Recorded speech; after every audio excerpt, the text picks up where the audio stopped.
So, good afternoon, everyone. Sorry for the small delay. We had some technical issues. It's a pleasure to honor and be chairman of this very interesting session to speak about one of the key challenges that our society is addressing.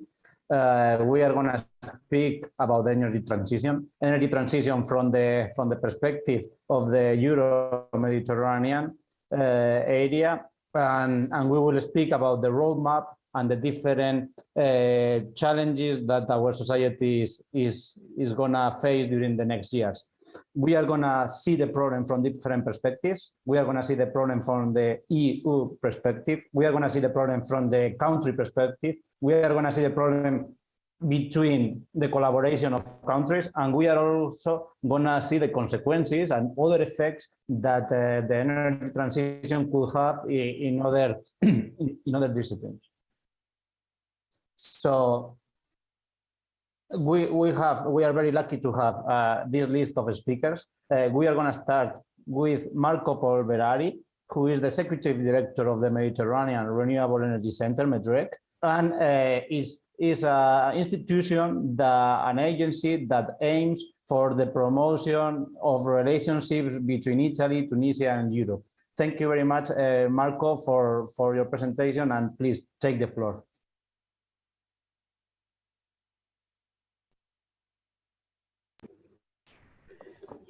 Hola, buenas tardes, buon pomeriggio, merci comme here, Aslema, à tout le monde. Donc, c'est pour moi un plaisir de participer. For me, it's a pleasure to participate. I asked to start simply because I have a very private situation. I'm in a clinic. My mother has a lot of problems, so I'm going to make my comments, and unfortunately, afterwards, I will not be able to participate in the event. It's a great sort of satisfaction to me to talk about Tunisia, to present Tunisia. Even if I'm Italian, I come from Tunisia. I am the director of the MEDREC, the Mediterranean Center for Renewable Energy, as Javier pointed out. But this is a center which defines itself as a think tank for the Arab world and the Mediterranean in general. With regard to these, my talk was going to be on main challenges for the energy tradition in Tunisia and an action plan. Let me give you an overview of the situation. In Tunisia, it's characterized by a shortage, an energy deficit, which is increasing. You need to keep in mind that in 2010, there was a 7% deficit in Tunisia. Now, in 2019, it's 50%. The other characteristic of the Tunisian scenario is that the energy production in Tunisia is dominated by natural gas. Only 3% today of energy comes from renewable sources. So the Tunisian legislators are aware of the challenge that they are faced with to lessen their foreign dependence, and they have clearly defined an action plan. The action plan contemplates the integration of renewable energies in the context of Tunisia, production, reinforcement of energy efficiency, streamlining, reorganization of their energy organization, and Also, strengthening the interconnection network. That's extremely important for someone who comes from Italy, because the potential connections that should be done and that Tunisia is getting ready to make is above all with Italy. And in this sense, MEDREC had carried out studies on this subject, an initial study which dealt with the legal context.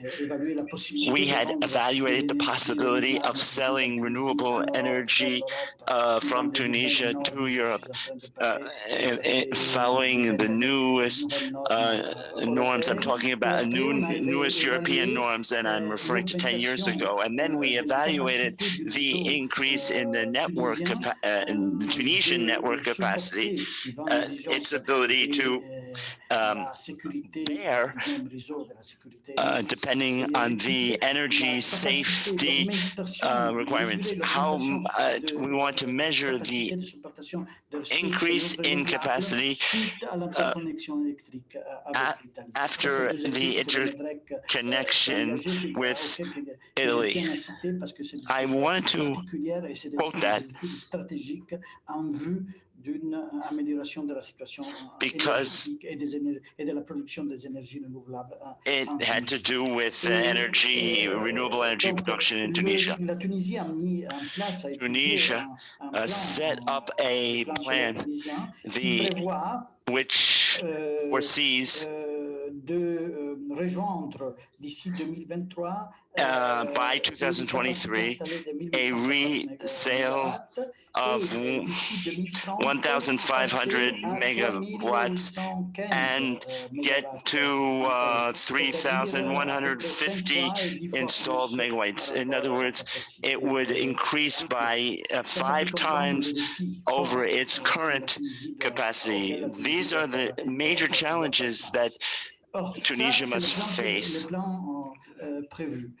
That's the plan as of now. The problem is, how realistic is this plan? I referred to a study and a small, very well done publication which just came out in June of 2021, which announces a series of recommendations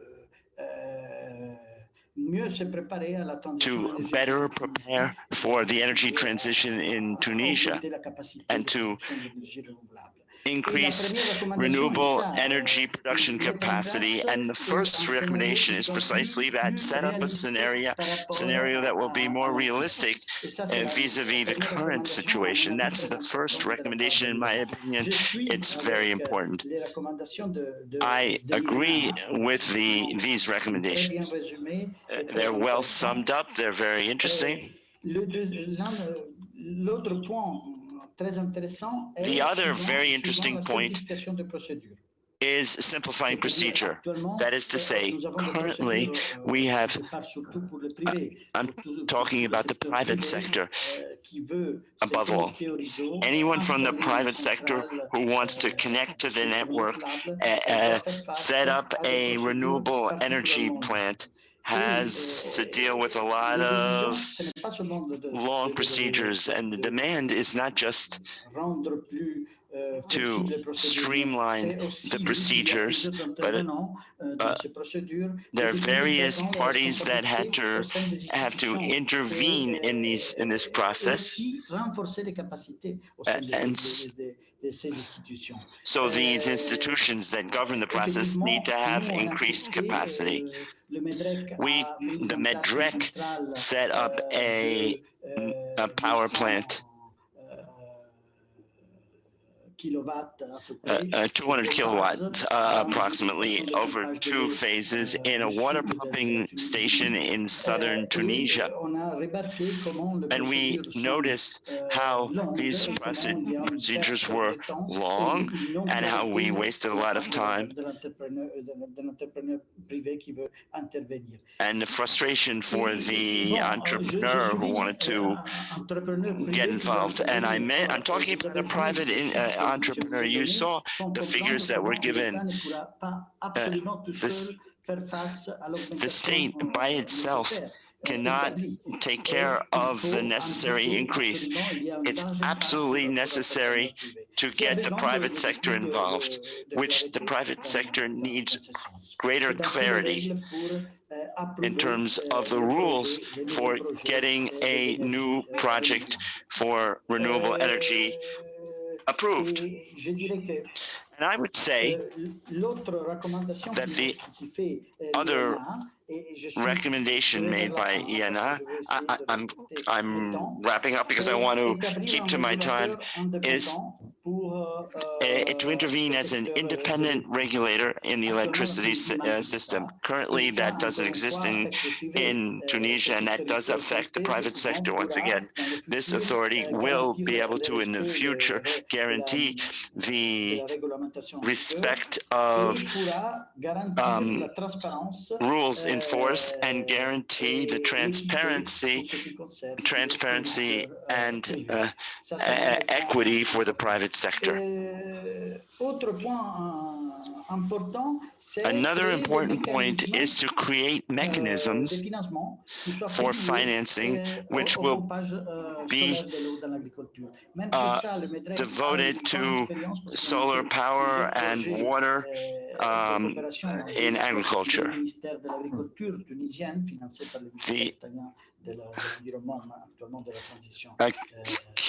The Italian environmental ministry did finance a project to this effect in Tunisia, and we observed that the mechanisms in specific areas are present, but there's no coordination. There's certain mechanisms which were set up by the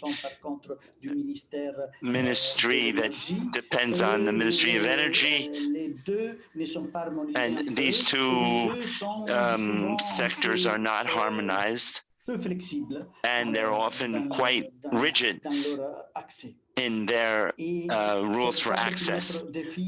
That is another major challenge that will affect the water sector, a very important sector in Tunisia, which is under water stress. The state water authority is the largest energy consumer of water in Tunisia because it needs to transport water from the north to the center of the country, and so there's a need to transport the water, and that consumes energy. So there is a possibility to intervene in the water sector with respect to renewable energy. And I will conclude. Yeah, exactly. I'm concluding. The last thing I would say is that it's a financial sector is important. That's the other suggestion that is in this report, that get local banks involved in financing private sector projects for renewable energy. The bank sector doesn't have the necessary technical skills. This sector has to be given the capacity to evaluate risks in investments in renewable energy, and these capacity need to be reinforced. Thank you for your attention. Thank you very much. Thank you very much, Marco. It was very, very interesting, and I think this is one of the examples that make really important this kind of sessions or this kind of workshops, because it proves how the alliances between the different countries, the European and African countries in the Euro-Mediterranean area, they are gonna be key for completing these very ambitious goals that that these countries are facing. Thank you very much, Marco, and thank you for being here despite your personal problems. It's really nice to have you. So we are moving to the next speaker. We are very lucky because next speaker is Professor Marc Desams, who is a professor in the Liège University and also in Brussels. He's furthermore vice president of Turritopsis, and he has a background in applied maths, graduated also in law and economics, and holding a Master of Science in Management. So with this very interesting background and being professor of this prestigious university, I think he can provide a broad angle for the roadmap in the energy transition in the whole Europe. Thank you, Marc Desams. Please continue, take the floor and present your slides. Merci, Javier. Je vais partager mon écran. Javier. I'm going to share my screen. Courte présentation. For my presentation. Et pendant que je fais ça, meanwhile, je voudrais d'abord vous remercier. I would like to thank you for this invitation. I'd like to tell you that I had understood that I was to speak the first.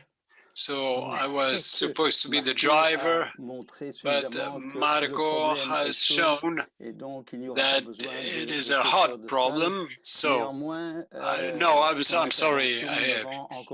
Well, I'm going to be even more modest as far as the quality of expertise of the other speakers, as far as energy, because Turritopsis is an ASBL that has the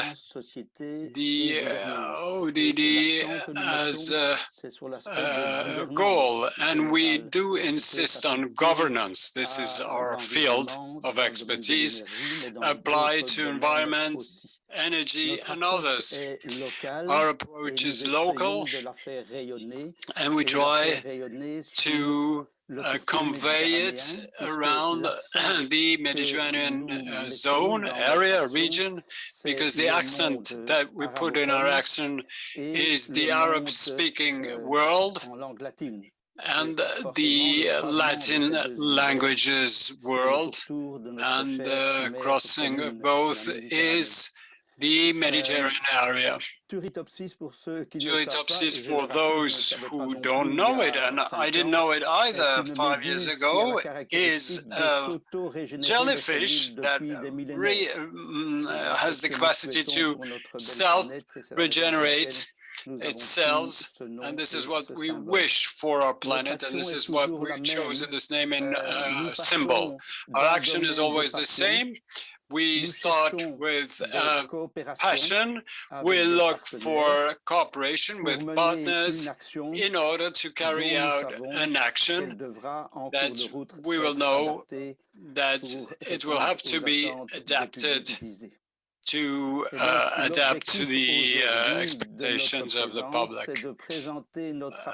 So what we want to do is to present our approach on the ground and to see if in the public we can find cooperation in order for our actions around the Mediterranean. As far as the green transition is concerned, we have 4 pillars on which we work. First of all, education. Second, technology, but not in terms of investigation, but in terms of raising awareness and to simplifying and demystifying the technologies that are applicable in the environment area, an approach towards the companies, the private sector, and this is why a Chamber of Commerce as yours could be a good partner, and the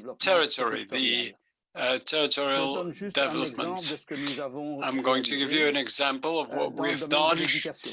As far as education, we started with the teachers, and our objective was for them to raise awareness in their program, to raise awareness in their their students, with the idea that the students carry the idea towards their family. We have a group of schools based in Fez, beautiful city in Morocco, which is called the Pearl of Sciences. And with them, last year and this year, we developed a program. First session was on the basis and human rights, human development, participative banks, governance itself, territorial development, as that I mentioned a few moments ago, education, and energy transition. Leaving the last seminar for the pupils to organize or to decide, well, to present their reflections on what is at stake, what was discovered in the program. It's an idea of oscillating waves, as when you launch a drop of water in the water. We know that our association is very small. We can only launch water drops, but we try to do it in order to create waves in the environments around us. So with this approach, we start with the instructors, educators, who teach individuals, hoping to reach their inner circle. And today, within the company, the approach that I propose is micro, mezzo, and macro. The basic idea is that everything that is green can create value in the companies. A lot of companies consider environment as a constraint.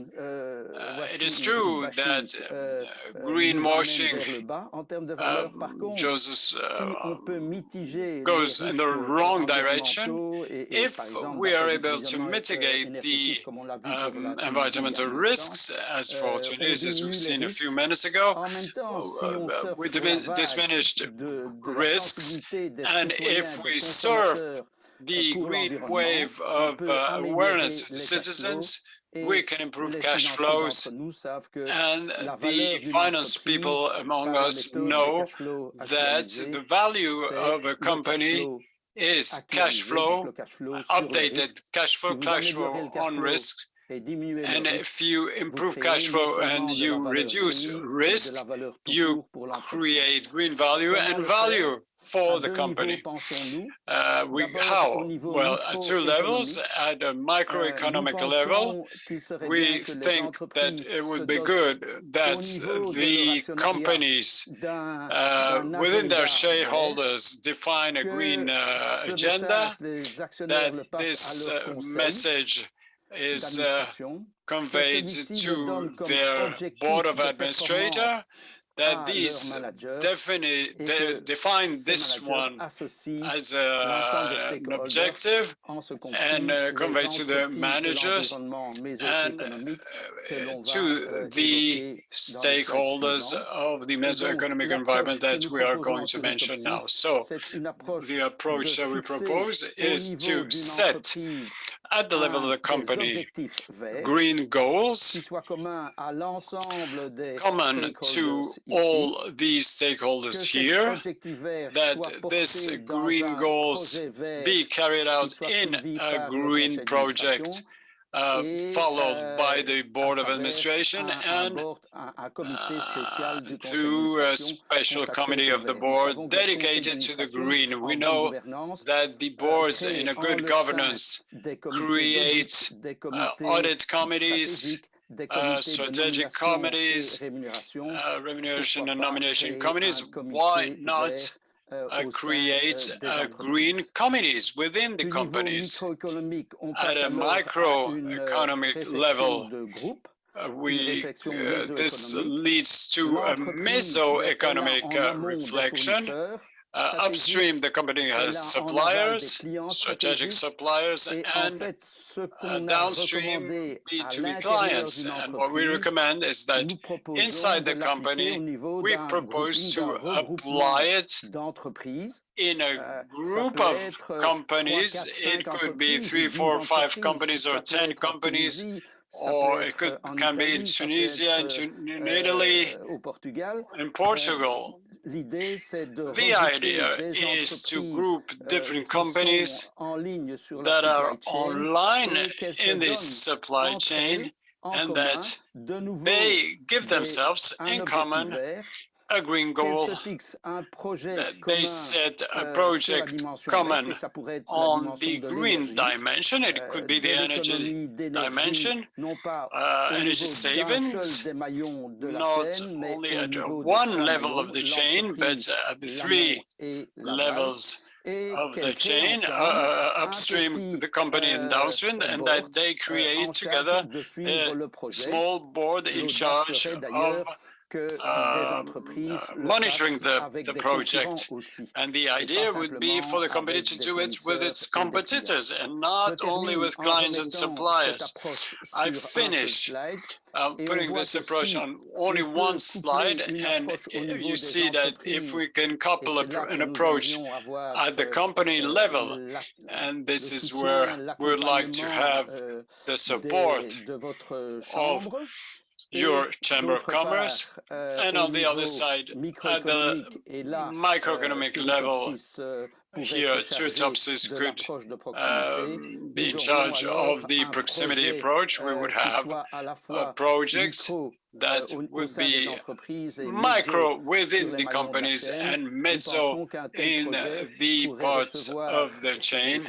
And I know that this type of project will receive a support from a public authority and also from private partners for a macroeconomic approach. Well, this was the goal of our intervention. Thank you for inviting us.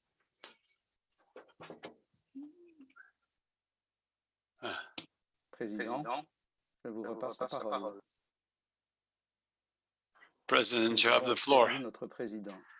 I think we lost the moderator.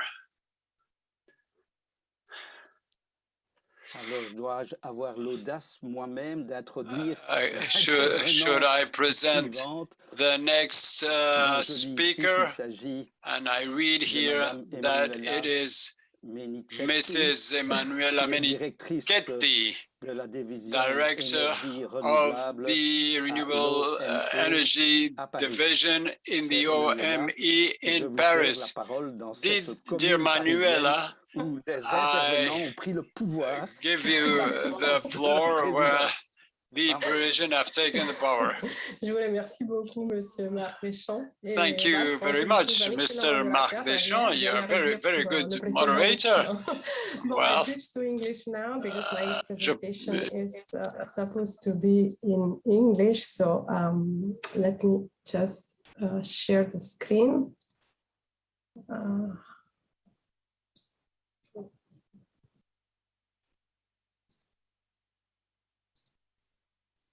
Okay, it should be working now. I hope you can see it now. Well, first of all, before starting the presentation, let me just thank ASCAM and the organizers for inviting me to such a very interesting event. And I really look forward to a fruitful exchange with all the other distinguished speakers and the audience. I really hope to get a lot of insights, also helpful for my future work. Given the limited time. Sorry. Are you back? Well, in the end, I was introduced by Marc. We kind of decided to. I'm not sure what happened. I hear you very badly, actually. Because of the meeting. Sorry. I'm sorry for interrupting you. My role. You are not presenting the right screen. You are presenting the other screen. What does it mean? Can you see my screen or not? I can, but we are seeing, let's say, the presentation notes. Oh, it's interesting. Okay, so you should share the other screen. Okay. Is it getting better now? I totally. Hello. Hello. I feel all alone actually now. You are presenting not the, let's say, the notes of your presentation. Okay, let me try again then. Is it getting better now? Yes, it's perfect. This works. But I have a problem with the moderator, actually. I don't know, it seems like it's stuck. I can hear his voice, but it seems that you're completely frozen. Okay, so I hope, I don't know, you just let me know if I can go ahead or not, actually. It's fine, it's fine. It's fine. Okay, great. Thank you very much. Well, sorry, especially for the audience, for those who are connected for this little technical problems. Please go ahead. Thank you. So as I was saying, actually, given the limited time available for this session and the wide spectrum of topics that we would like to discuss today, I decided actually to focus the presentation on some general messages regarding green transition in the Mediterranean, based on the OME's scenarios analysis for the energy sector. So without further ado, let me start by very briefly introducing OME, the Observatoire Méditerranéen de l'Énergie, which is a not-for-profit energy industry association established in France since 1988, looking at all energy pathways in the Mediterranean. We have mostly energy companies all around the Mediterranean region, but we also work and we have also as associated members a lot of energy agencies, ministries, and other associations, which gives us also the possibility to really have a kind of private-public dialogue throughout all our work. The analysis I'm going to present and the key messages are actually derived from our Mediterranean Energy Perspectives exercise. The publication, the last publication was released earlier this year in summer, and it provides an outlook to 2050 based on different scenarios. And for the first time this year, we actually introduced a scenario which is called the Near Zero Carbon 2050, which is consistent with the ambitions of the EU to become a carbon neutral economy to 2050, and with the idea that the South Mediterranean, or better said, the non-EU Mediterranean countries would follow the path of the EU with a 10 years delay. This scenario was developed for the first time this year within the framework of the Union for the Mediterranean Energy Platforms and with the collaboration and co-financing of the European Commission. And on the right-hand side of my slide, you have some highlights of the Mediterranean region with a population of 550 million inhabitants and with more than 1,000 MTOE of energy demand and 2 billion tons of CO2 per year. Actually, the Mediterranean represents more or less from 6 to 7% on average for all indicators at global level. So when we talk about energy scenarios in the Mediterranean, we have to consider that they have to be looked at in a very with a systemic approach in an integrated way, as they are strictly interlinked to a series of issues encompassing sustainability, looking at demographic growth, macroeconomic trends, as well as the path towards green transition. If we look, for example, at these projections to 2050, we see quite contrasting intra-regional trends, For example, as for the demographic trends, we see a clear decline in the North Mediterranean region, with on the opposite an expected increase in the population in the South Mediterranean region of about 150 million in the south to the horizon 2050, mostly concentrated in two countries, Egypt and Turkey. And in the same way, we expect also an increase of GDP, with the GDP in the south representing more than 60% of the GDP, of the regional GDP to the horizon 2050. Of course, these indicators have direct implications in terms of also regional energy trends. And as a result, of course, if we look at the top of the graph, the energy demand, we expect a clear reduction in energy demand in the north, even in what we call a business as usual scenario, reference scenario, and it's even more accentuated in this pro-med or near to zero carbon scenario. Whereas in the south, well, energy demand with current policies in place is of course projected to explode to the horizon 2050. And the pro-med scenario, the implementation then of drastic energy efficiency measures and implementation of renewable energy technologies and the massive deployment of renewable energy technologies would lead to a more moderate increase, but still, of course, a net increase compared to today's level. To better then analyze the implications of an energy transition on greenhouse gas emissions, this graph then relates the evolution of the energy mix to the CO2 trends projected in the north and south of the region. Overall, as you can see, the difference between the pro-med scenario and the reference scenario would be a net saving of 2 billion tons in the period 2018-2050. compared to the reference scenario. So compared to what we expect it will happen if we don't change the current path.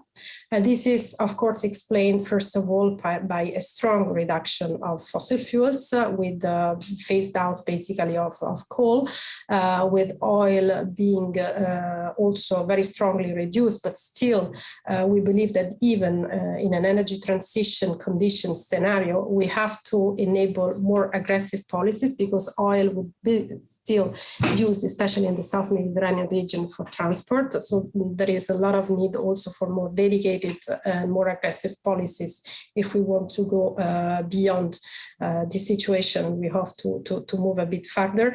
And then we would have still natural gas heavily decreasing again in the north, but being considered as a bridge fuel, especially to accompany transition in the South Mediterranean region.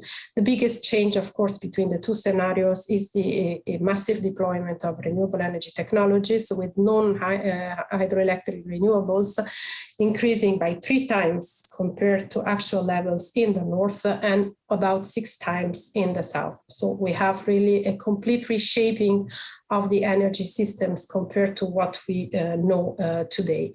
And of course, these scenarios do not include the effects of most recent announcements, especially at EU EC policy level. So we have to more carefully assess then the implications of these for carbon neutralities in the Mediterranean region to the 2050-2060 horizon. So in terms of what I was saying, we have to consider now what energy and more in general green transition means in terms of sustainability, in terms of energy equity, in terms of energy security, because all these aspects are really strictly interrelated. So if we see the graph related to renewable energy capacity increased in the different scenarios for the north and south region, we can clearly see that by scaling up the capacity of renewable energy technologies with the roughly 3-time increase in the reference scenario and 4-time increase in the pro-med scenario, the region will have important benefits under the sustainable development point of view. I have already talked about the change in CO2 emissions, so no need to rebound on this.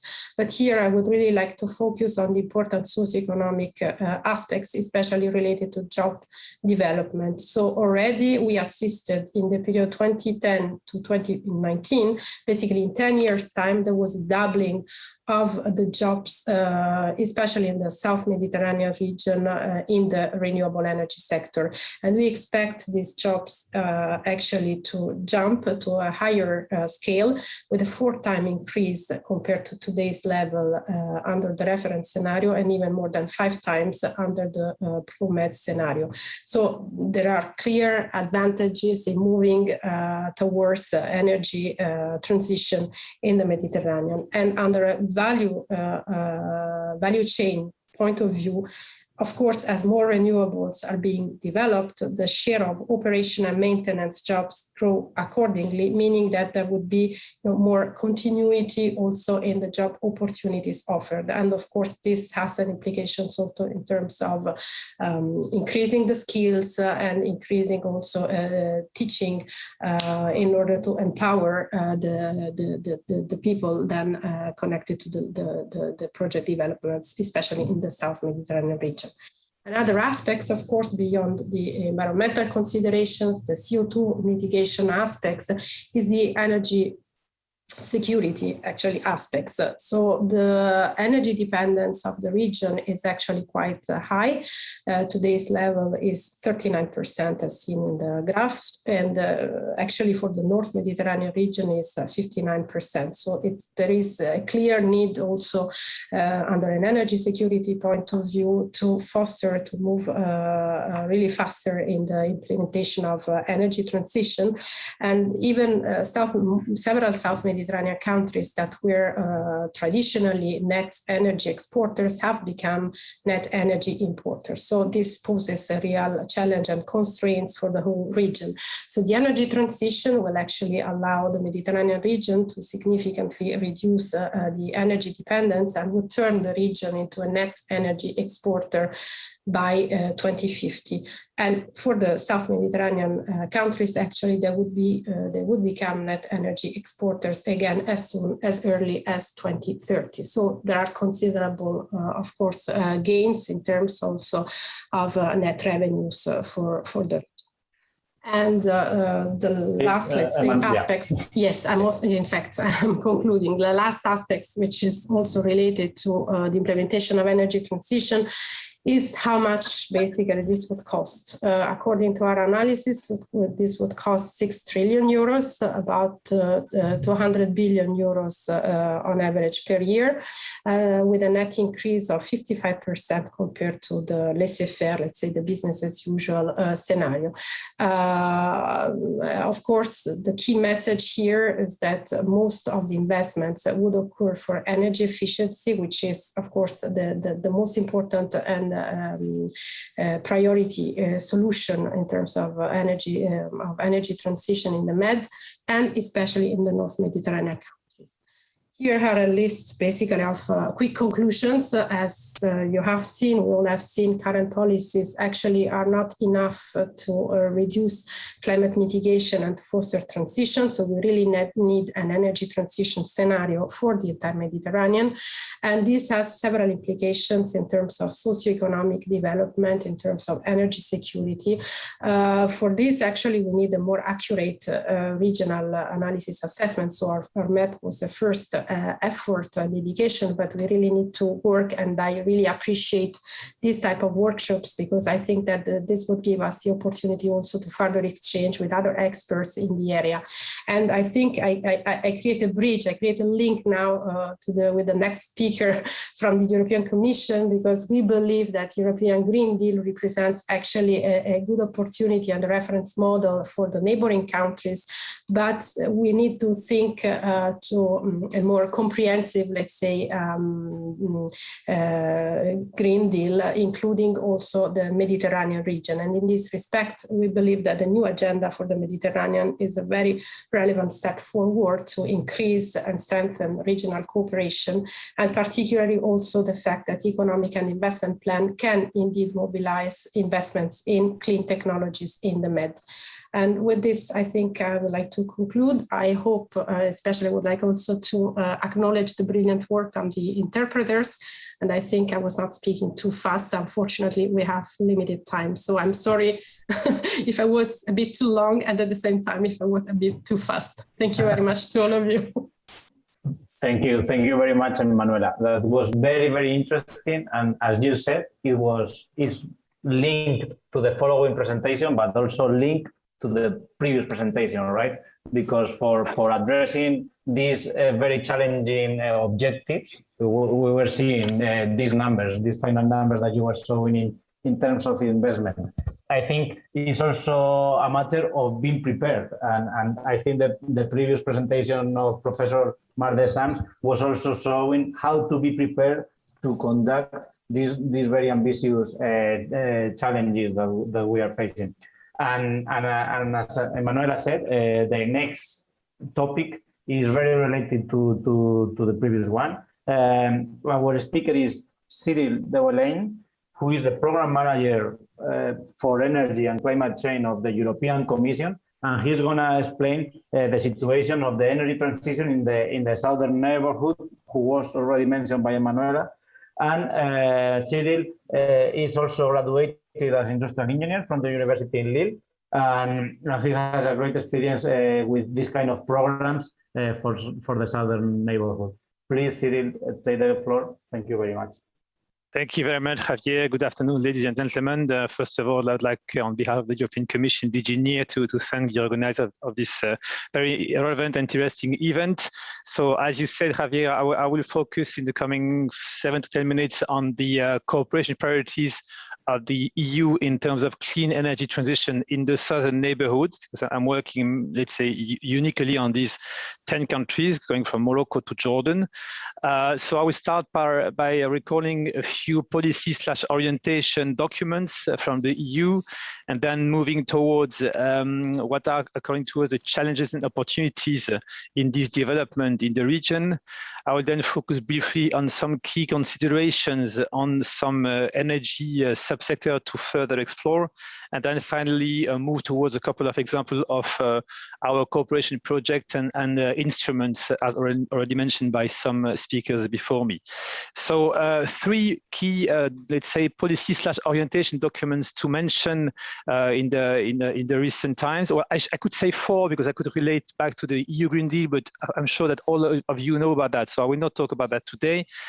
Maybe refer first of all to the February 2021 communication from the European Commission and the High Representative called Renew the Partnership with the Southern Neighborhood, which was published 25 years after the initiation of the Barcelona process.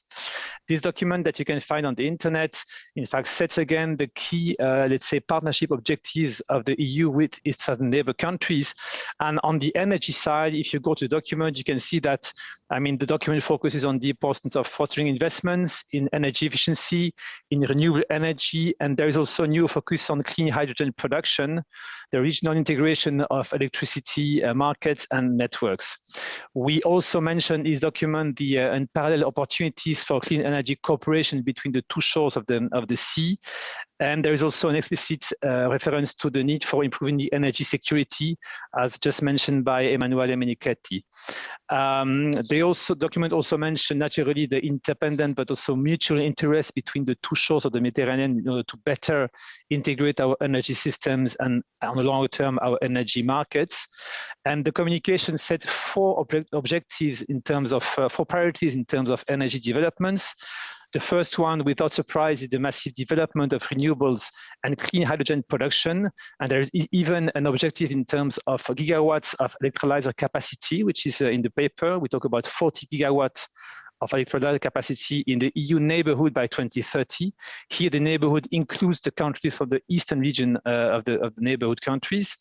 There is also a focus on the need for better interconnection of electricity systems, energy efficiency, as just mentioned also, which is a top priority, and also policies to address fugitive methane emissions, having, let's say, consider that tackling this methane emission is getting more and more important. We have also seen that very recently in the COP26 achievements. Now, another policy, an orientation document is the Council conclusions on energy and climate diplomacy that were announced in January this year, which is a quite consistent document. So I will not go into too much detail, but I have just highlighted a few elements that I think are quite relevant for today's discussion. One of these is that the EU energy diplomacy discourages all further investments into fossil fuel-based energy infrastructure projects in third countries, unless they are fully consistent with ambitious, clearly defined pathway towards climate neutrality. A bit further on, you can also see that the EU advises to phase out environmentally harmful fossil fuel subsidies along a clear timeline. And there's also a request for phasing out unabated coal in energy production. We all heard about the disappointment at the end of COP26 around the coal, but I mean, at least here about a year ago, we had a very clear statement on that from the EU side. They talk also about the need for energy market integration, interconnectivity, and the transfer needs to keep, I mean, human rights, women empowerment, and gender equality at the heart of our energy policy. The third document that I would like to refer to is the recent declaration of the Union for the Mediterranean that was signed by the 42 ministers of energy last June. So if you can also go on the internet website of the UFM to read this 4 pages document. I insist on the number of pages because we wanted this time to have a very condensed and reduced document, which could serve as a very good basis for any policy development in the future on energy in the region. And we also signed very recently, a month ago, an updated ministerial declaration for the UFM on environment and climate action, which was signed in Cairo, which also sets very interesting commitments and objectives from the 42 partner countries of the UFM on environment and climate action. So we can say that 2021 has been a very successful year, at least for the UFM framework, in terms of clean developments and clean ambitions. Now, very briefly, what do we see in terms of challenges and opportunities?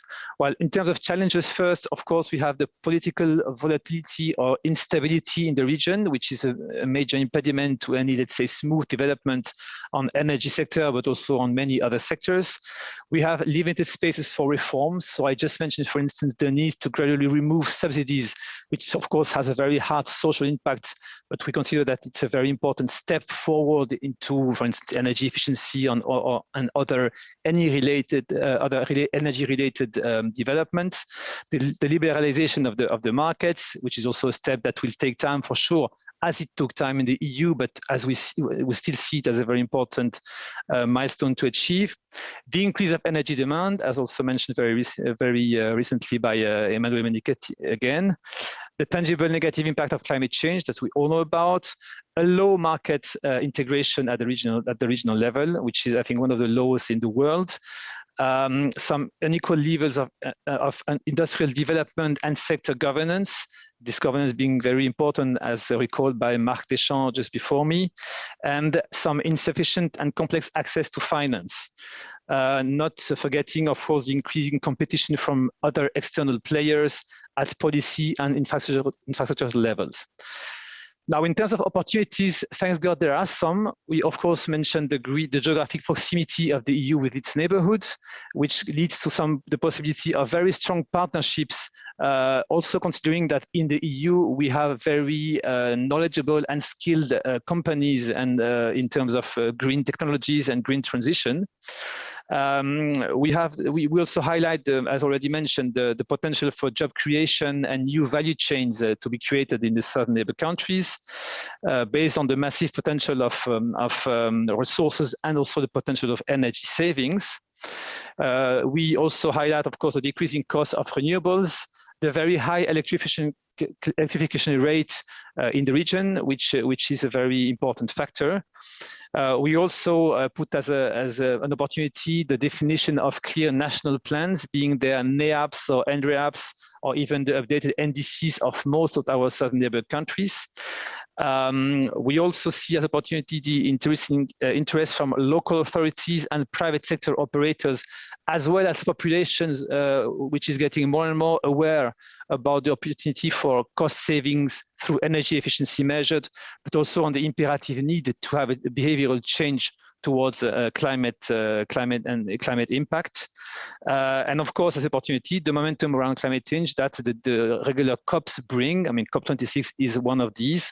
I mentioned then as last point in terms of opportunities, the different EU policy papers that I referred to earlier in my speech, but also at the moment, the programming exercise we are working on, I mean, for the coming 7 years with the new instruments that the Commission has developed. So this gives us some very good opportunities to continue enhancing our policy dialogue and our partnership with each of the partner countries, but also at the regional level.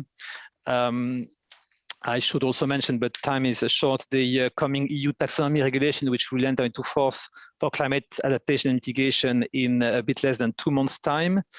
And then I will move very briefly to some additional key consideration that I see for let's say energy subsector to further explore. So this is maybe a bit more directly to the private operator who are listening to us.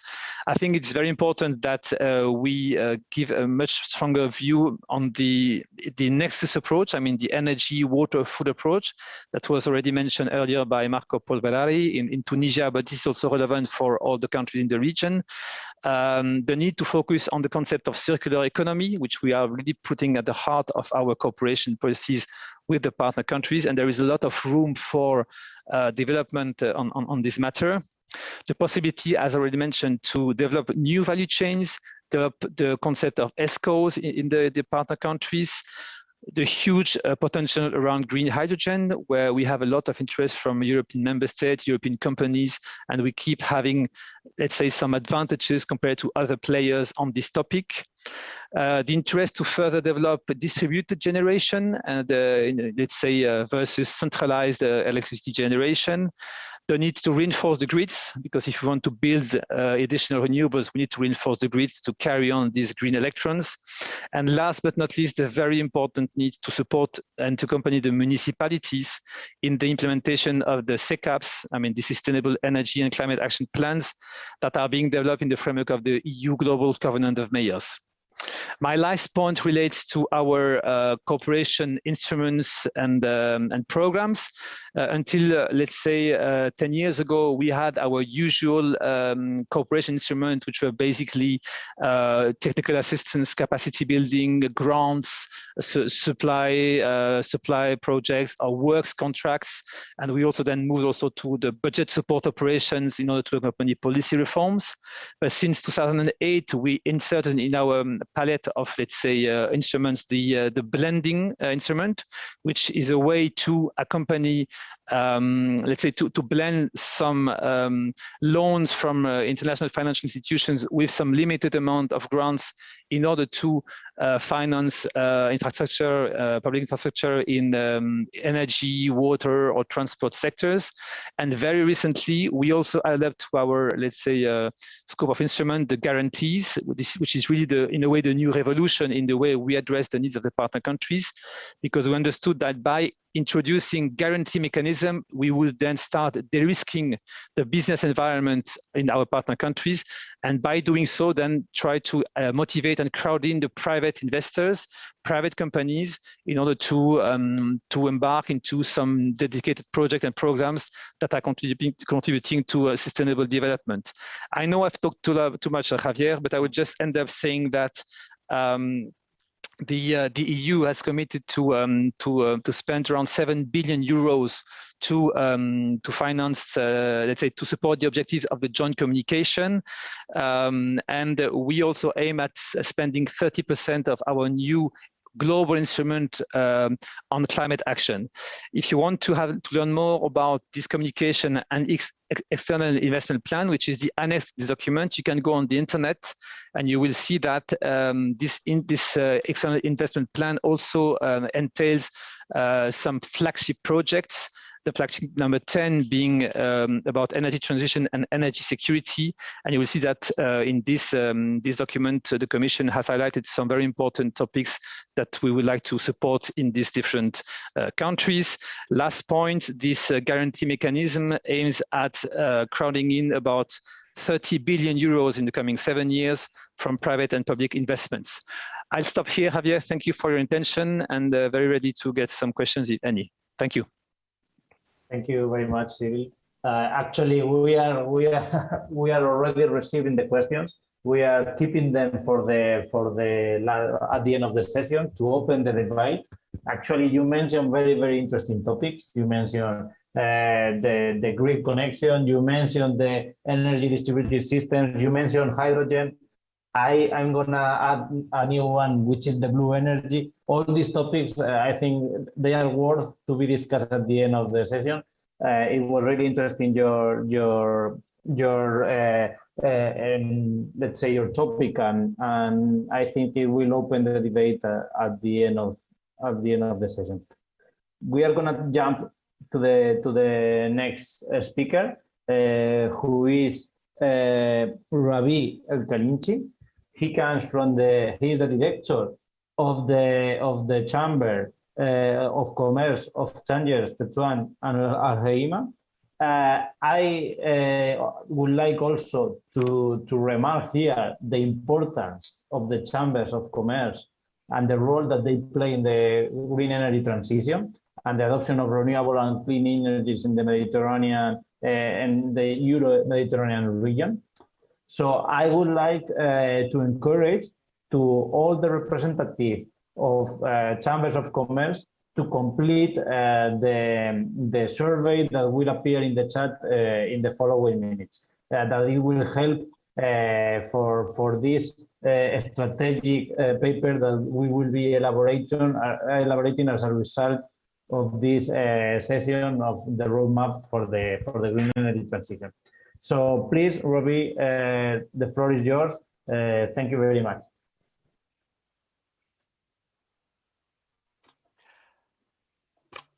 Merci Javier. Mesdames et messieurs, bonjour. Dans mon intervention, je ne vais pas bien sûr entrer dans les détails techniques ni dans la lecture et l'analyse de chiffres, car bien sûr ceci a été évoqué amplement par les éminents intervenants qui m'ont précédé. Mais je vais plutôt essayer de compléter ces interventions. But I'm going to try to complete my. I would like to complement their speeches in terms of energy strategies. But first of all, let me thank you for having invited the Chamber of Commerce from the Chamber of Commerce of Tetuan to participate in the 15th edition of Meta Week. And let me take this opportunity to present the regrets of our president, who was unable to be here because of causes beyond his control. We're in a mature process of goodwill. This is an event that brings together 20 countries from the Mediterranean region. In addition, we have political policymakers, experts, and I think for today's subject, which deals with renewable energy and green energy in the Mediterranean region, I think this is quite a relevant issue, especially after COP26, which was just mentioned in the preceding talk. So let me point out that the Commission oversees renewable energy in ESCAME, and it renews its commitment to accomplish the role and the mission that had been assigned to it, in spite of the fact that we were cut short in our work by COVID-19. But we want to redynamize our efforts in this post-COVID context. We need to redefine our approaches to deal with economic stimulation in the Mediterranean region. We have committed to this process to give priority to the green economy, renewable energy, and decarbonization,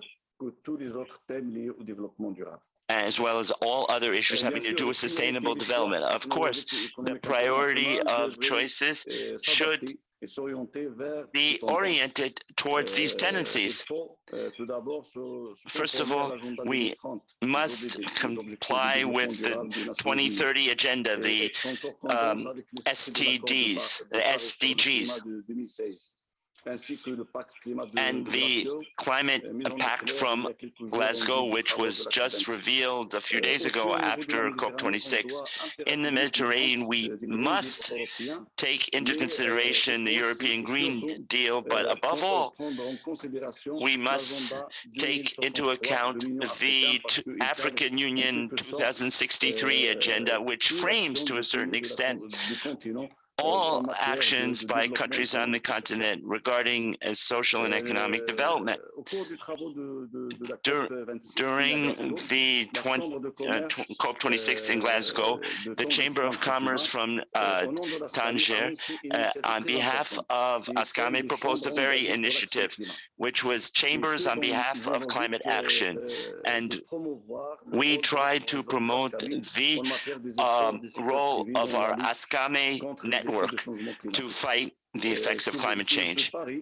This bet involves energy transition, renewable energy, and low carbon economy. This initiative was greeted by various stakeholders and highlighted our willingness.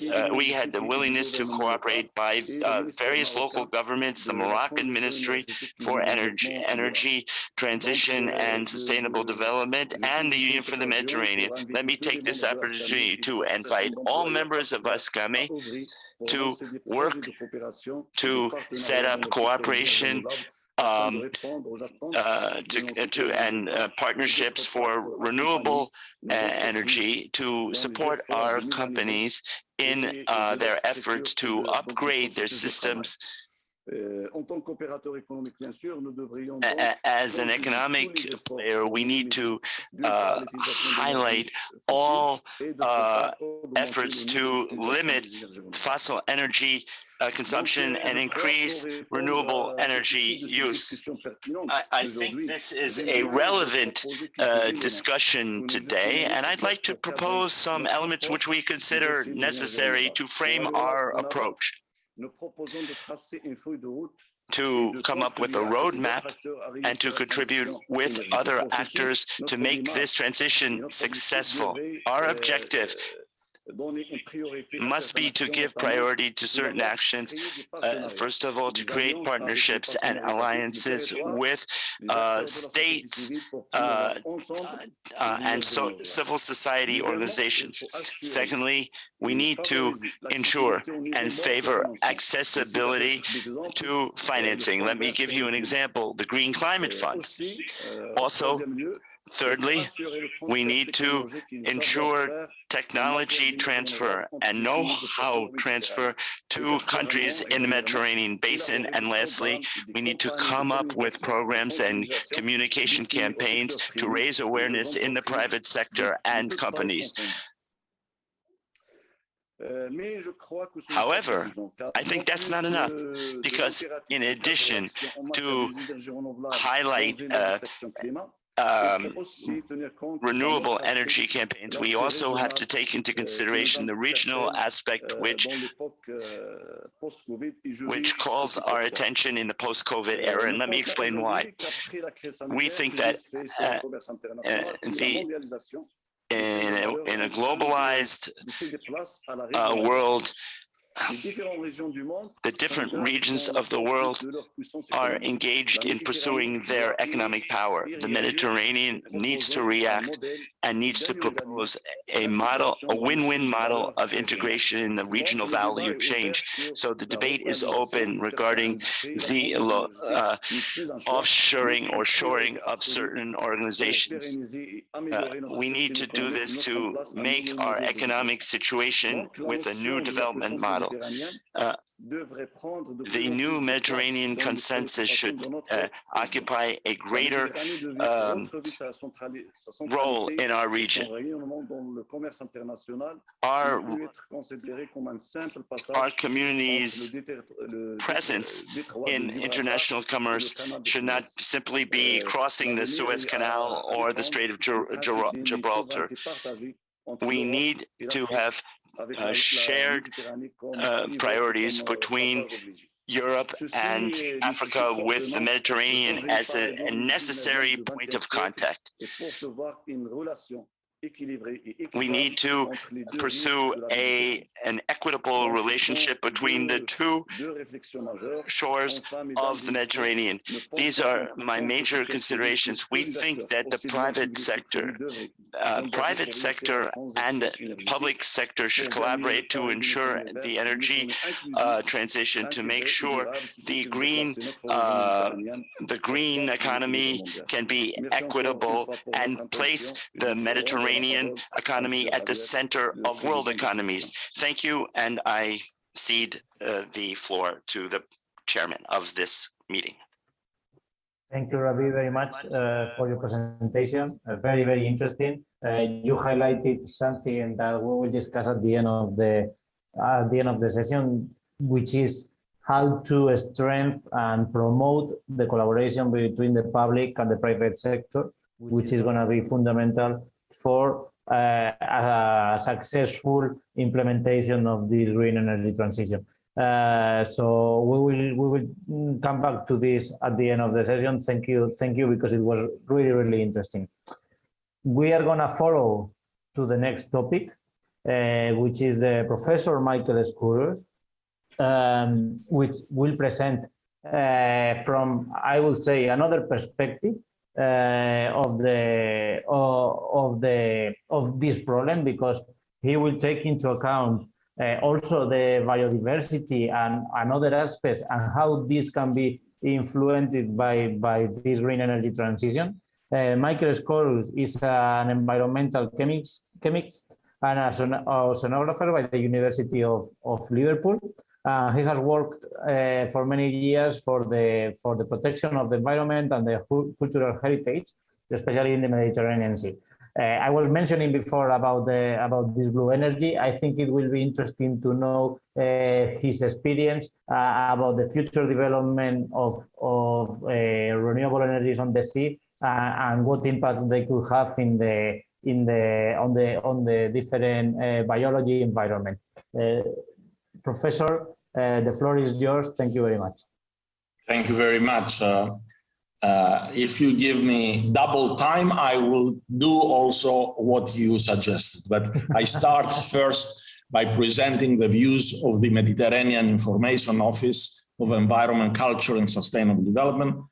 I'm the chairman, and this is the biggest federation of non-state organizations in the Mediterranean.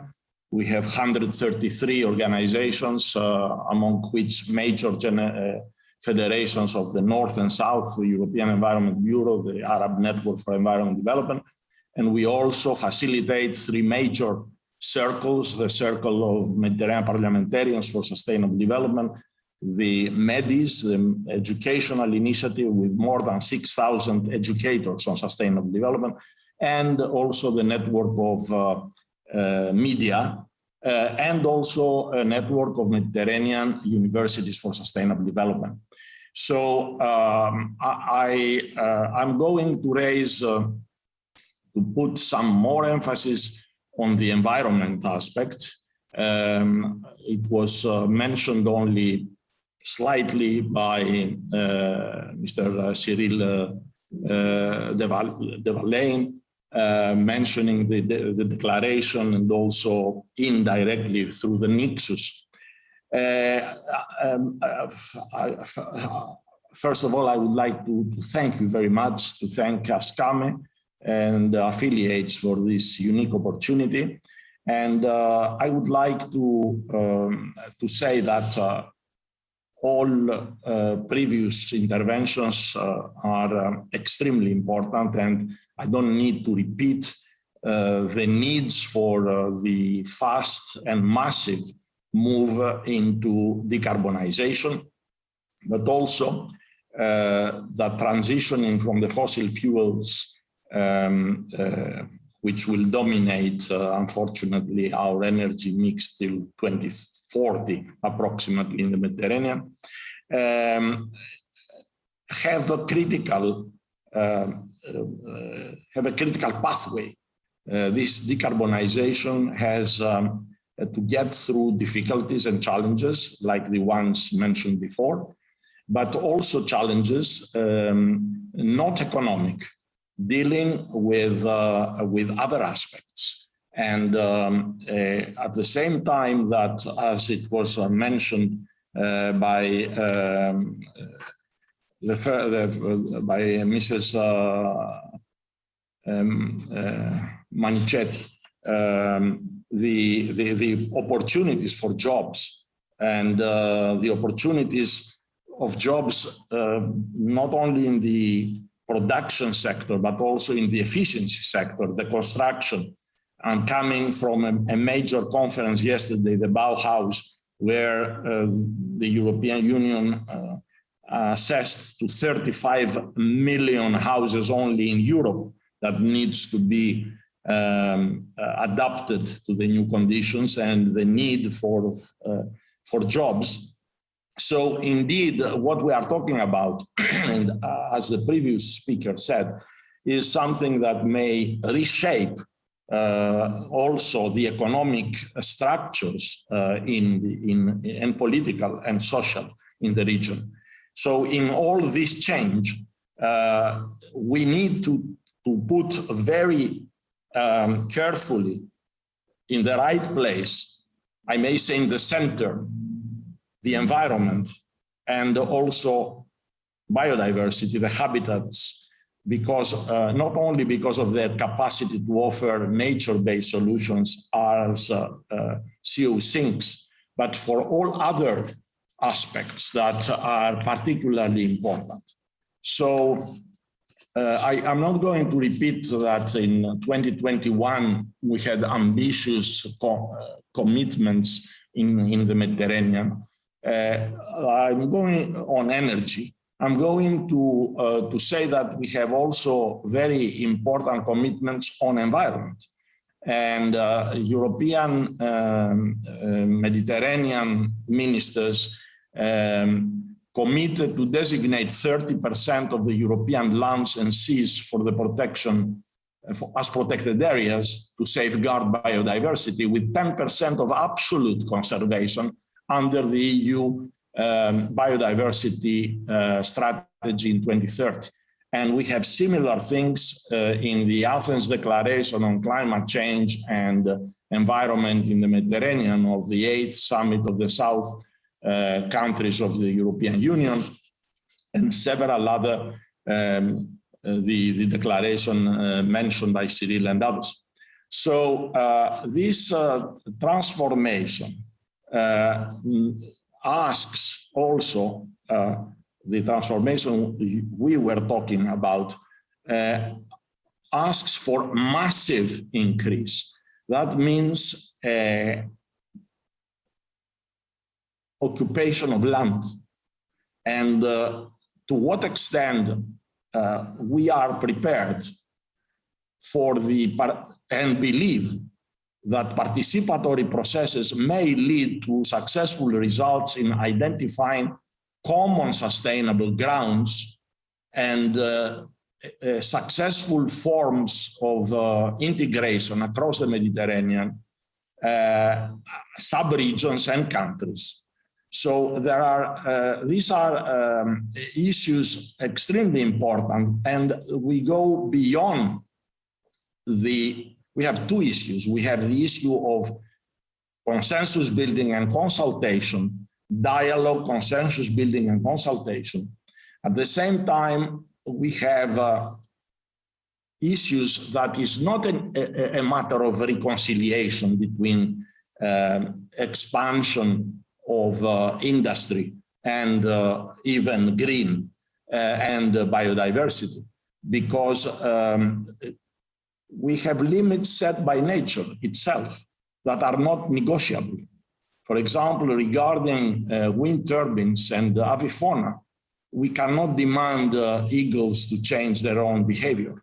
If you lose a pair of eagles in an area that an area could support, the whole ecosystem will degrade because it is losing its regulator, its single regulator, and the ecological competition among lower class consumers will start till we find a new regulator 1 or 2 layers lower. So to effectively enable Mediterranean green energy pathways while fostering nature conservation objectives, we need to take into account a number of things. We need to ensure minimization of land take and avoidance of known conservation areas. I noted that in order to fulfill what we want for renewable energies, we need about 6% of additional land in the coming years, and to achieve the climate neutral EU. Then I come to the second. We need long-term effects of energy developments on ecosystems and ecosystem services that at the moment are not fully understood, and more research and standardization approaches are needed. The renewable energy industry has contributed a lot for the creation of a significant body of knowledge on impacts on wildlife, and this must continue. But still we have serious, complex problems, and it is very difficult to find the balance between massive renewable energy. We've heard from the first speaker the issue about the speed of permissions for projects, and imagine the environmental impact assessments needed for this, and then the case-by-case basis on which we should make decisions about critical areas. So there is something we have to find there, and the Commission also has to help in trying to smooth this kind of dilemmas or of parallel needed approaches. Then another important issue is the decommissioning of renewable energy infrastructures according to circular economy principles for efficient recycling systems. These are going to be serious issues. We need to take them to have a precautionary principle at this moment. And the third thing is to reinforce the inclusive and participatory governance for this just transition. Residents' perceptions on impacts on energy developments are not frequently discussed and remain poorly considered. Here, I would like to say that we have to be open-minded. MIO and the majority, if not all, of the members really love green energy. They are in favor of expanding it successfully as soon as possible, but not at any cost. So here we may come as allies to the development of green energy, but at the same time informing everybody both sides, the local communities and the sector, about the conditions sine qua non. So this is something on which we need to build a trust. We need to build a synergy, and the issue of energy and biodiversity not to be seen in conflict, but in synergy. It's not very easy. The fourth thing is the Mediterranean supra-regional cooperation. It was mentioned before again. It is not yet, because still energy and energy security is viewed from the national point of view. Extremely few trans-border cooperation schemes exist, despite the encouragement by the European Commission. Here is yet another area where our network and the learned NGOs of the region could help in promoting and advocating for that, because I believe that this is the next step, particularly if we are talking about North-South cooperation. The moment that the South will also export energy to the North again. And I think this is something that we have to, from the beginning, to approach in the right way. Finally, I would like to mention to you that MIO leads at the moment. It's not theory, a group of experts pursuing a feasibility study to examine to what extent an area in the southern Evia island in Greece, an area of very high density of wind turbines, is suitable to meet the criteria to be a designated area as a biosphere reserve under the MAB, Man and the Biosphere UNESCO program, as you know, of very high prestige. This study actually is co-supported by the wind energy industry, namely Enel, an Italian firm, and takes into account the natural and cultural characteristic of the area, as well as all the potential for sustainable development, while it also examines the complex, interlinked, and partly conflicting economies there, social, environmental, and cultural priorities. So among them, wind energy industry is playing, obviously, a key critical, crucial role there. Under these circumstances, the feasibility study concluded at this moment that despite the already dense presence of turbines, the area could be designated as a biosphere reserve, but at the same time, the carrying capacity of the region has been reached, and a new legislation and management measures are expected to be announced by the Greek state, assessing these, and the decisions about the next steps will be taken on that.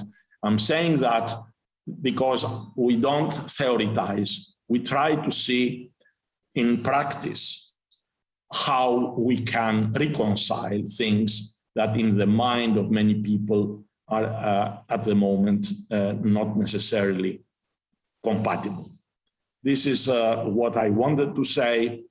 We are preparing also at the moment a Mediterranean wind energy transition and future piece that may be also a contribution to your excellent work for the strategy. Thank you very much, Professor. It was really interesting.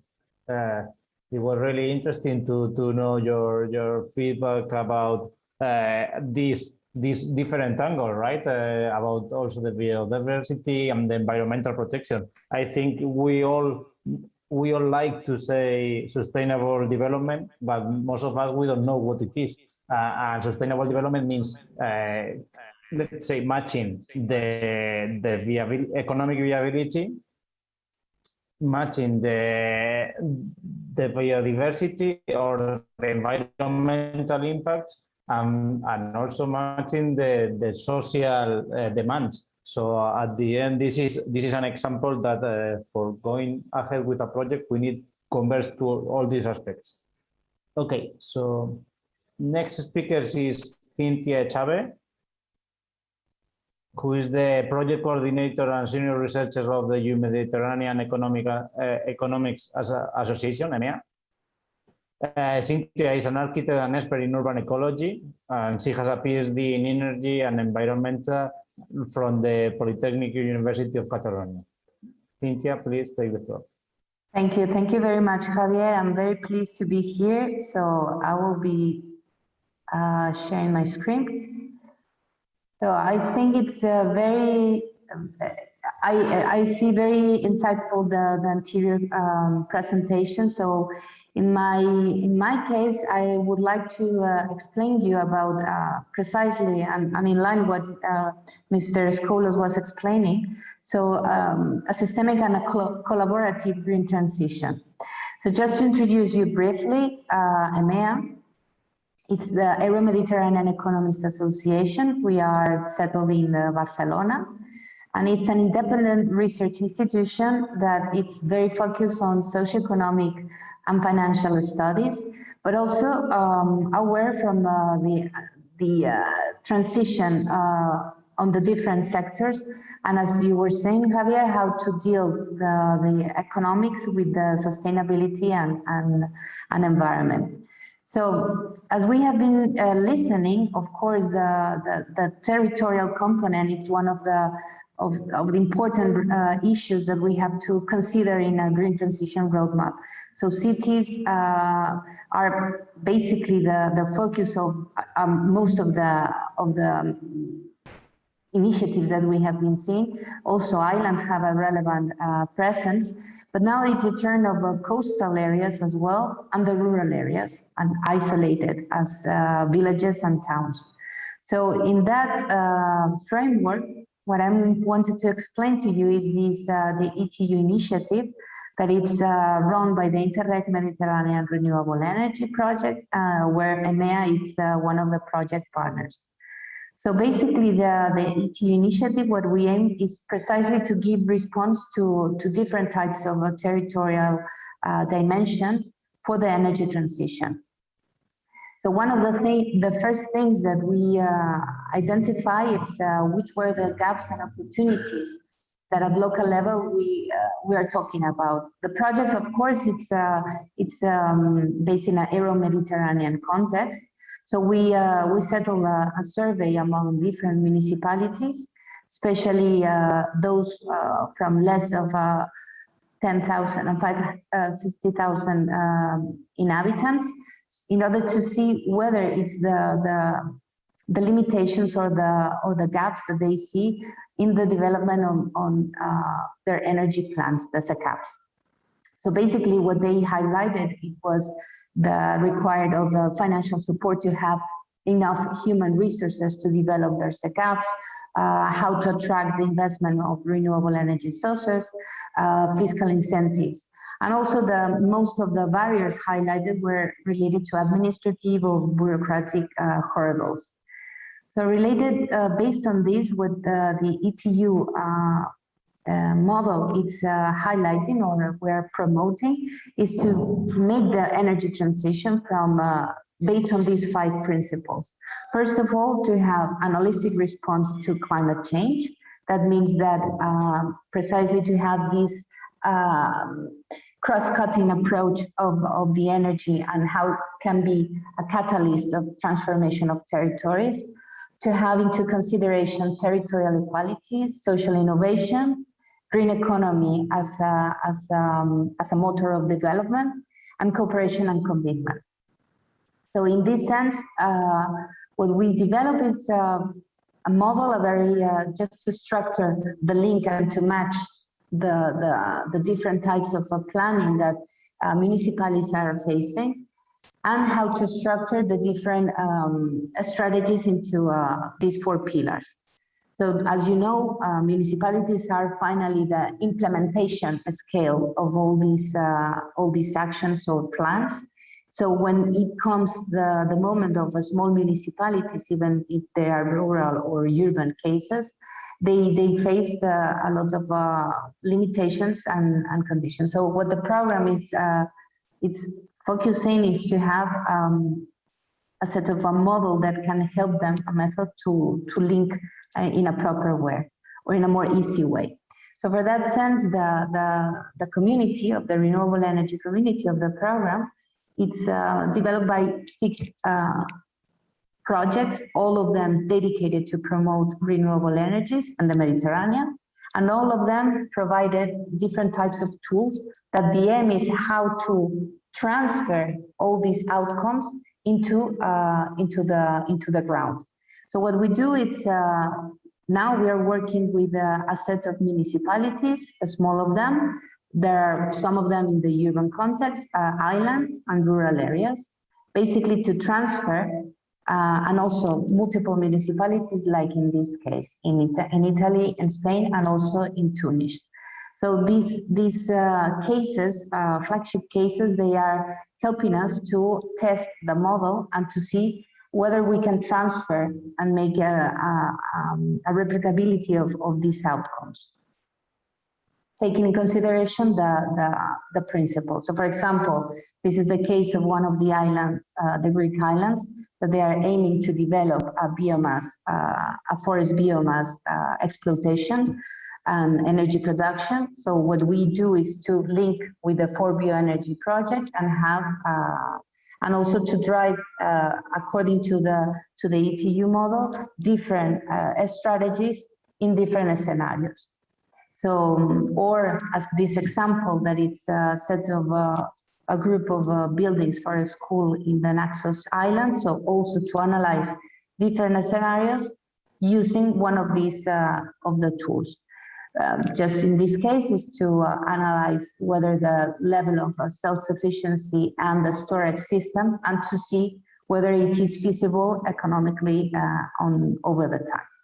So these are just examples to explain to you, but what I wanted to highlight is that precisely the small scale and the community engagement is one of the important aspects to highlight and to encourage in this green transition. I fully agree that it's not only to have this speed up, accelerated installation of renewable energy infrastructure on the territory, but we need to have a well-balanced also with the agriculture, with the food security, and with the empowerment and the belonging of the citizens, even if it is from a neighborhood in a city, but still a small community in a village. So I think that what we have achieved, just to comment on this transfer aspect, because this is also part of making a good effort about in the frame of a European project. So for example, if this renewable energy community of projects, it costs 13 million euros. So we are potentially increasing the capitalization impact in an equivalent percentage as 32% by the moment. So we aim with the ETU initiative by the end of the project, that it will be November of 2022, to achieve at least a 78% of the initial investment of all these projects in the replicability. So I think it's important to see how this collaboration in a systemic point of view can bring also the opportunity to identify and make visible that the ground level implementation can also give us insights about how we can drive into a different type of model. So definitely to have a more participated and collaborative approach. And also to make more proactive societies in the sense that if they are more involved and they are aware about their energy consumptions, they will be more, it will be more easy to drive these societies into a more green transition and to decrease demands. So I won't take more time. So I just invite you to, if anyone is interested in to join, where it's an ongoing initiative. So we are open for anybody to join us. Thank you. Thank you very much. Thank you, Cynthia. Really interesting presentation, and it was really good to end up the session with a case study. How to put in place all the things that we've been seeing during the session. I'm afraid we only have 10 minutes for questions, but because of all the technical issues we have experienced during the session, I apologize to the audience. But I really would like to ask to the speakers how you see the future. What should be the next steps? How it should be the collaboration between the public and the private sector? What is the next step, the clear next step? And please feel free to go ahead. You can raise your hand and go on. If not, I will have to select someone. If you want, I can give a first word. I mean, maybe a bit surprising, but I think one of the things that we should insist on is on the cost of inaction. I think it's a concept that we have really forgotten, and me the first one. I mean, in the policy dialogue we have with our partner countries or other stakeholders, is just to highlight that today, I mean, if we do not act, I mean, this will cost everybody much more than if we start acting right now, even being it €1, 10 euros or 20 euros. I mean, and I think this is also part of the awareness raising we try to do from the populations up to the decision makers. So I think this is one of the very important points. But I stop here to give the floor to other people. Yeah. Thank you. I really like your answer, Cyril, because when we perform an environmental impact study in Spain, for example, the first alternative is doing nothing. And we have to say what happens if we do nothing, and it is very, very important to have clear and explain to people what's supposed to do nothing. Professor Michael Skolus, please. I applaud what Cyril said, because I think we have to start by explaining to everybody how big is this cost, and this starting from the local and individual level to decision makers at parliaments, because the delays at all levels, there is a kind of inertia, and we have to start even by making mistakes, and the adaptive management has to be clear in the mind of everybody. In most of our Mediterranean countries, we have the tendency to criticize something, a new policy or whatever, unroot it and root a new policy there, instead of learning from gardeners to prune this. I mean, this is very important. It's a matter of education. I go back also to what Professor Deschamps said about education. It is an integral part of such a big undertaking. We start, we are talking about a massive change, and if we don't work also at community and individual level with young people, and through young people also to older people, we are going to discover that later on that we are delaying too much. So a plea for organizations that can do that, to be supported in informing in an objective way the not only students but also the entire society, mainly through training the trainers. Yeah. Here I have one question, and now that you mentioned education and the Professor Mardesan, do you think our society is ready for this? Obviously, we are demanding energy transition, but after, for example, when we are going to install an offshore wind farm in front of our coast, we say, okay, no, in front of my coast, no, because the tourism, are we ready? The society is ready to face this very challenging objective. Oui, merci, Président. On a entendu durant cette session les mots public et privé. Et puis, on a entendu un mot commun. A common word, oui. which was nous. We. On a entendu le mot oui. We heard the word we. Très souvent dans les propos Very des often différents intervenants. in the comments by various participants. Une opposition, but there is an opposition une complémentarité à or a trouver, complementarity to be found between the private sector and the public sector, and between the we, the collective we, on the state level, and the we on the community level, the chambers of commerce, the Cynthia's business case, and what we're trying to do, honestly, with Turritopsis, that is to say, to start from small cells and put them into touch and make them aware of fascinating projects which are explained by the major players, especially Cyril. I find that what was cited as a local experience in Greece by Michael was interesting because it reconciles. I really liked his example of the eagle. Let's try to combine our eagles and our small birds on the ground. I fully agree. It was a really interesting comment. Yeah, thank you, Professor.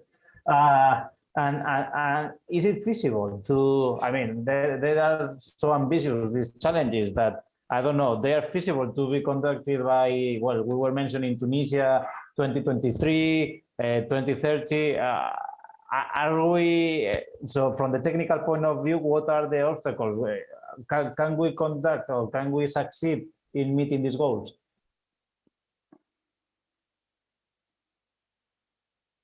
So, Cynthia, please. Okay, thank you. Yes, absolutely. I think it's a strong matter of engagement and making enlarge the willingness of society as a whole. I agree that probably as normally the cases that we find now as like renewable energy communities, of course, there are persons or people that are already aware about this, but we need to enlarge and make it easy and understandable to everybody. I just wanted to say that, and it's related also to education, as in the Middle Age, those who were who mastered the information, they have the control. So we need to have a more wider spectrum of how people understand energy, and to make it more comprehensive and to make it more tangible.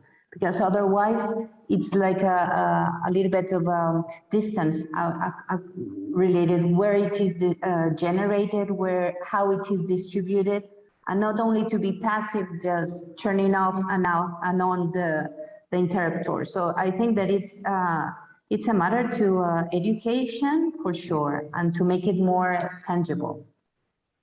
Okay, thank you, Cynthia, for the answer. They are telling me that we need to end up the session. It's a pity, Emanuela. I would have loved to hear you again. You are not lucky today without presentation and with these problems.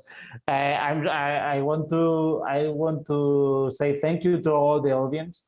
I hope they have enjoyed as much as I did, sharing a session with so prestigious speakers as we had today. I hope this session helped for educating and to understand the challenges of the energy transition. And I would like to thank MedWeek for organizing this session. Thank you, everyone, and have a good day. Thank you. Bye-bye. Thank you.